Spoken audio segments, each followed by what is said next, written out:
अपने लीडर की रिहाई चाहता हूँ, बेगुनाह कैदियों की रिहाई चाहता हूँ, मैं बेगुनाह कैदियों की रिहाई और महमूद कुरैशी की रिहाई। इमरान खान रावलपिंडी की अदियाला जेल में बंद हैं, लिहाजा पीटीआई समर्थकों के प्रोटेस्ट के डर से रावलपिंडी में 4 अगस्त से 10 अगस्त तक धारा 144 लागू है।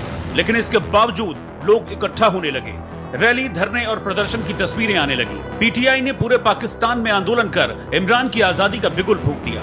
लोग सड़कों पर उतरे और इमरान खान को आजाद करो के जोरदार नारे लगाने लगे। मेरे दोस्तों, भाइयों, बुजुर्गों, आज का हमारा एहतजाज एक असूल पर है और वो असूल ये है कि इमरान खान 2 साल से बगैर किसी जुर्म की सजा काट रहा है। एक ऐसा शख्स जिसको खरीदने के लिए दुनिया की दौलत कम पड़ गई, जुल्म कम पड़ गए, लेकिन आज भी अवाम की जुल्म इमरान खान से लगता है। पंजाब पुलिस ने इमरान खान की रिहाई के लिए प्रदर्शन करने वाले पीटीआई कार्यकर्ताओं को गिरफ्तार कर लिया।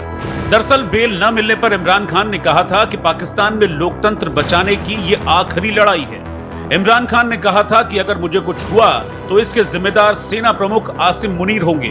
मुझे लगातार प्रताड़ित किया जा रहा है, लेकिन वो कुछ भी करे, मैं कभी झुकूंगा नहीं। इस ऐलान के बाद पीटीआई कार्यकर्ताओं का जोश हाई होने लगा और 5 अगस्त को प्रदर्शन का ऐलान हुआ, जिसकी हैरानी भरी तस्वीरें सामने आईं।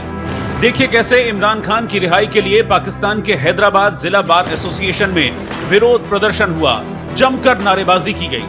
पंजाब विधानसभा के बाहर प्रदर्शन करने वाले 7 पीटीआई कार्यकर्ताओं को लाहौर से गिरफ्तार कर लिया गया।